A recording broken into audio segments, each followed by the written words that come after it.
So, hello everyone. As you can also read here, my name is Apostolos Papalexiou.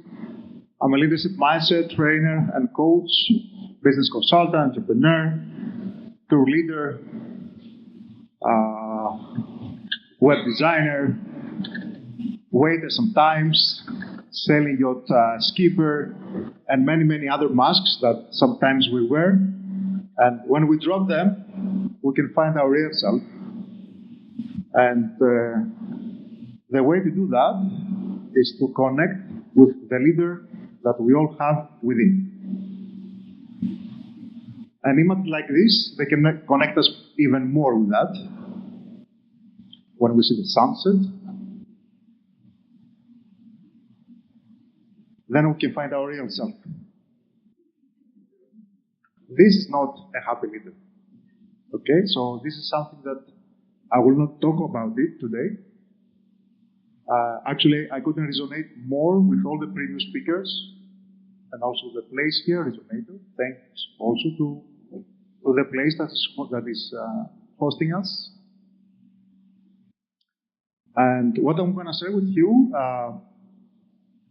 some piece of information and of my wisdom that helped me to realize what a true leader, what a happy leader is. Okay? A happy leader can be a solopreneur, can be a solo leader and look like this. Okay? Having power, but can be also a leader who is leading a team, having a common goal and trying to achieve all together the end result. So to inspire the people, to inspire the team in order to make it happen. But what is important is to start with be to have instead of the have to be.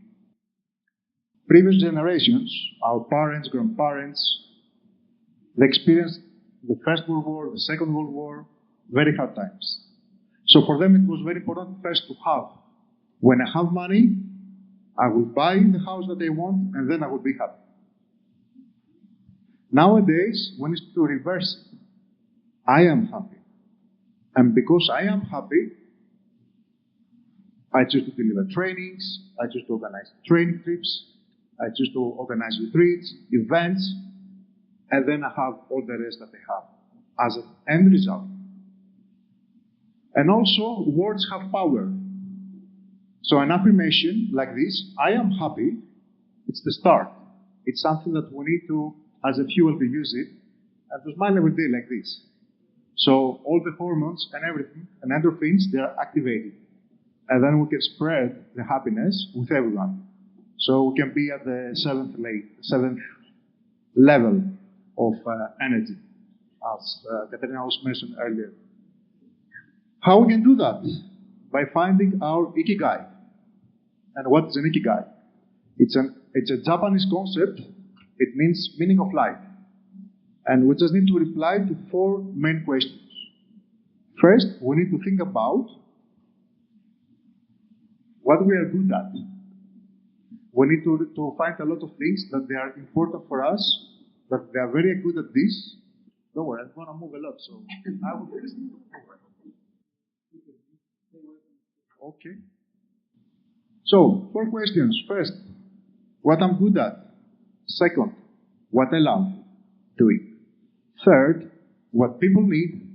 And fourth, somebody needs to be willing to pay me for that. And that's the trap. And I mention it because there are a lot of people here in the creative industry.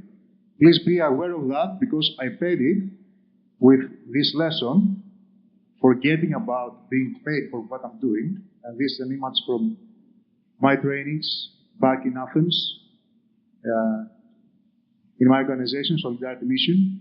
12 years ago, I established an organization in Greece, and we were delivering trainings about social entrepreneurship and leadership skills and entrepreneurship skills.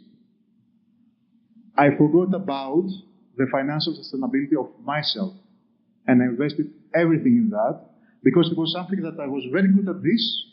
I really loved it. People really need it. And I said, okay, money will come. Yes, they came. But they were not enough.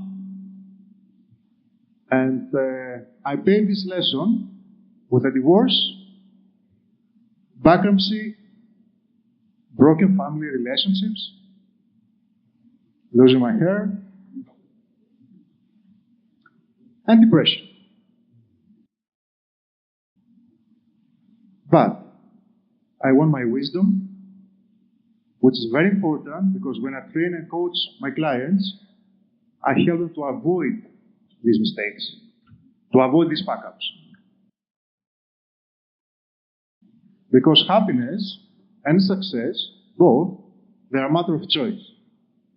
We can choose to be happy, we can choose to be happy, to be also sad. Because whatever happens, it's the 10%. The 90% is how we respond to that. But after my 40 years research, because as Carl Jung says, life starts at 40, and I turned 40 recently. By 40, we just do research, and then we start living. So I realized that the key to everything in order to achieve happiness is gratitude. I'm going to share with you a poem that I wrote 20 years ago in Greek when I finished my first cycle of therapy, and I translated it in English for you. Gratitude. Yes, gratitude. That is what I feel. I'm grateful for what has come, for what has gone and will return, for what has gone and will never return, and for what never happened and I never knew. Things, experiences and people. Leaving them behind, yes, leaving them behind. And feeling grateful for how they shaped who I am, my best version of myself. And how can I not feel grateful for life when things come just as I wished, with their ease and their hardship, and yet everything happens just as I hoped. Being alone, yet also with company, with music and with silences, with sunshine and with rain. It's a paradox, isn't it? Yes, but I like it. It's beautiful to let things flow, to let them run their course, and to trust life. Yes, life. To trust it and to feel wholeness and serenity. Wearing a peaceful smiling face, feeling safe, like when you were a baby, playing in your crib. Or when you were a child, yes, when you were a child, do you remember? Back when you molded dreams out of clay, blew bubbles in soapy water, believing one day you would make it all real. That's why we must not forget that life is very generous, and I'm grateful. Thank you very much.